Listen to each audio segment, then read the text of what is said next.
اللہ تعالیٰ اس رات کی رحمتیں برکتیں ہمیں نصیب فرمائے۔ اصل میں اللہ نے بخشش کے بہانے رکھے ہیں، کوئی شرابی ہے، کوئی زانی ہے، کوئی قاتل ہے، کوئی ماں باپ کا نافرمان ہے، کوئی مشرک ہے، کوئی متکبر ہے، کوئی سود خور ہے، کوئی رشوت خور ہے۔ ایک دفعہ آج کہہ دے، کل کی رات ہے کہہ دے گا کہ یا اللہ میری توبہ، تو اللہ کی قسم اگر اس کے گناہ زمین سے لے کر آسمان کی چھت تک بھی ہوں گے نا، تو ایک آدھے بول پر یا اللہ معاف کر، اللہ سارے معاف فرما دے۔ 15 شعبان کے مختلف نام علماء نے رکھے ہیں: شب برات، شب مغفرت، شب رحمت، شب برکت۔ حدیث پاک میں اس کا کوئی نام نہیں ہے۔ حدیث پاک میں ہے لیلۃ نصف من شعبان، 15 شعبان کی رات کو حضرت عائشہ فرماتی ہیں میں اٹھی تو آپ بستر پر نہیں تھے، تو میں ڈھونڈنے نکلی تو آپ جنت البقیع میں پہنچے ہوئے تھے، تو آپ نے دیکھ کر کہا عائشہ میں تو بقیع والوں کے لیے آیا تھا دعا کرنے۔ پھر آپ نے فرمایا آج کی رات وہ رات ہے جس میں اللہ تبارک و تعالی بنو کلب ایک قبیلہ ہے جن کے پاس بھیڑ بکریاں بہت زیادہ تھیں، کہا عائشہ جتنی بنو کلب کی بھیڑ بکریوں کے جسم پر بال ہیں ان بالوں کی تعداد کے برابر اللہ تعالیٰ اپنے بندوں کو مغفرت فرماتا ہے، جہنم سے خلاصی فرماتا ہے۔ اس پر شب برات اور شب مغفرت علماء نے اس کا نام رکھا، میرے نبی کی زبان سے یہ نام نہیں نکلا۔ تو اس کی یہ فضیلت ہے کہ اس میں اللہ تعالیٰ کی طرف سے بخشش کا نزول ہوتا ہے۔ باقی یہ جو کہتے ہیں کہ اس میں فرشتہ اترتا ہے اور سارے سال کا بجٹ بتاتا ہے اور سارے سال کے واقعات، یہ کسی حدیث میں میری نظر سے نہیں گزرا۔ سورہ دخان میں فیہا یفرق کل امر حکیم کا جو آیت آتی ہے تو اس سے پہلے کی آیت شب برات کی نفی کرتی ہے، انا انزلناہ فی لیلۃ مبارکۃ، کہ ہم نے اس سے مبارک رات میں اتارا قرآن پاک۔ تو قرآن پاک تو لیلۃ القدر میں اترا ہے، تو اگر کوئی کسی قسم کے اعلانات ہوتے ہیں تو پھر شب قدر میں ہوتے ہیں، اس رات میں نہیں ہوتے۔ دوسرا یہ ہے کہ اس کے روزے اور بندگی کے بارے میں، شب قدر کی اللہ کے واسطے میری بات دھیان سے سنو، اللہ کی قسم کوئی خاص عبادت میرے نبی نے نہیں بتائی، لیلۃ القدر کی کوئی خاص عبادت میرے نبی نے نہیں فرمائی۔ حضرت عائشہ رضی اللہ عنہ نے پوچھا یا رسول اللہ اگر مجھے لیلۃ القدر نصیب ہو تو میں کیا کروں؟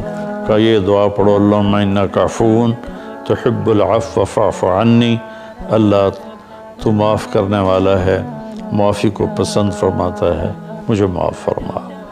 تو میرے نبی کی عبادت وہی 11 رکعت تہجد کے نوافل تھے، چاہے وہ شب قدر تھی، چاہے وہ شب برات تھی، چاہے وہ شب جمعہ تھی۔ تو اب اس کے نام پر لوگوں نے کیا کیا خرافات، چونکہ ہم قرآن اور حدیث سے نہیں جڑے، کتابیں لکھی ہوئی ہیں، کس نے لکھی، اس کی سند کیا ہے، اس کی تمیز ہی کوئی نہیں ہے، تو وہ پھر بہت ہی زیادہ 4 رکعت پڑھو، پہلی رکعت میں یہ پڑھو، دوسری میں یہ پڑھو، تیسری میں یہ، چوتھی میں یہ سب بدعات ہیں، ان کا کوئی تعلق نہیں میرے نبی کے کسی بھی فرمان سے۔ میرے نبی نے صرف عبادت کا فرمایا ہے، عبادت تو شب قدر میں بھی کوئی خاص عمل نہیں۔ اور دوسری بات یہ کہ اگر آپ نے عبادت کرنی ہے تو مسجد نہیں گھر، مسجد نہیں گھر، مسجد نہیں گھر۔ میرے نبی نفلی بندگی گھر میں ادا فرماتے تھے۔ اب شب برات میں صلاۃ تسبیح کی جماعت ہو رہی ہوتی ہے، یہ کتنی بڑی نادانی کی بات ہے۔ نفلوں کی تو جماعت ہی نہیں ہوتی، تو یہ صلاۃ تسبیح کی جماعت کروا رہے ہوتے ہیں۔ تو میرے بھائی بہنوں، اس رات میں کوئی بندگی عبادت مخصوص نہیں۔ ہاں، آپ تہجد کے نوافل پڑھیں، ساری رات پڑھیں، آپ قرآن کی تلاوت کریں، ساری رات کریں، آپ اللہ کا ذکر فرمائیں، ساری رات فرمائیں، آپ دعا مانگیں، چاہے ساری رات مانگیں۔ یہ مخصوص اعمال یہ ہیں: نماز، تلاوت، ذکر اور دعا، اور آنسوؤں کے ساتھ۔ اپنی کھیتی کو پانی نہ لگے تو سوکھ جاتی ہے، ایسے ہی دل میں بھی ایک کھیتی آباد ہے ایمان کی، اسے آنسوؤں کے چند قطرے ہی سمندر کی طرح سیراب کر دیتے ہیں۔ تو آنسوؤں کے ساتھ نہ ہو تو کم از کم رونے والی کیفیت ہو۔ تو یہ تو اتنا سا شب برات ہے۔ روزے کے بارے میں جو ابن ماجہ کی روایت ہے، قوموا لیلہا وصوموا شہرہا، یہ روایت بہت شدید ضعیف ہے، اور علامہ البانی رحمۃ اللہ علیہ نے اس کو موضوع قرار دیا ہے۔ تو اس میں روزہ اس نیت سے رکھنا کہ میرے نبی کی سنت ہے، یہ غلط ہے، اس طرح یہ بدعت بن جائے گا۔ کوئی ویسے نفلی روزہ اس رات میں رکھنا چاہتا ہے مستحب سمجھ کے، نفل سمجھ کے، وہ میرے خیال میں اس میں کوئی قباحت نہیں ہے۔ لیکن سنت سمجھ کے اگر وہ رکھنا چاہتا ہے تو یہ بات صحیح نہیں ہے، چونکہ روزے والی روایت بالکل قابل اعتبار، قابل حجت نہیں ہے۔ اس میں تمام محدثین کا اتفاق ہے کہ یہ روایت شدید ضعیف ہے، اور شدید ضعیف سے استدلال نہیں ہوتا، اس کو حجت نہیں بنایا جاتا۔ کمزور اس کا ضعف اتنا شدید نہ ہو اور کئی حدیثیں جمع ہو جائیں تو پھر اس میں ایک طاقت آ جاتی ہے۔ تو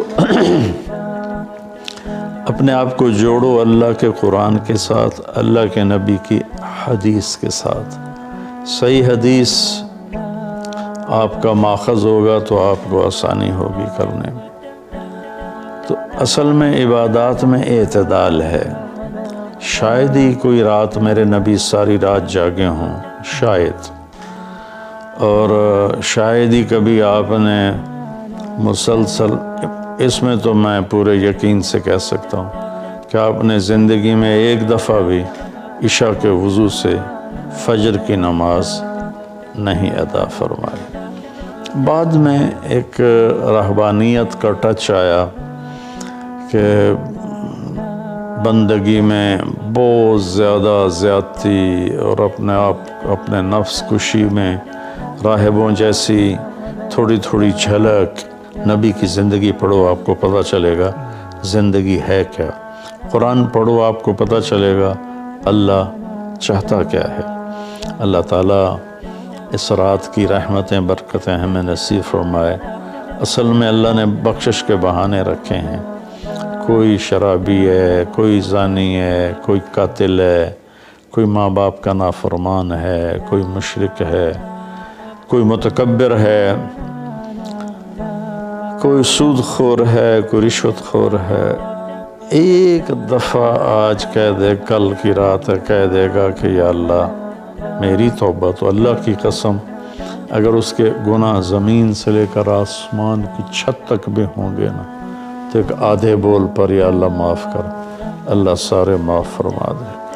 سبحان اللہ۔ آگے جملہ بڑا خوبصورت ہے، وَلَا بَالِ، اس میں تکبر ہے، وَلَا بَالِ، ہمیں کسی چیز کی کوئی پرواہ نہیں۔ تو کسی نافرمان کو حقیر نہ جانو، اور کبھی اپنی نیکی پہ تکبر نہ کرو۔ اور ایک جرم اور بھی ہے جو میں کہتے 30 سال ہو گئے، فرقہ واریت سے توبہ کرو۔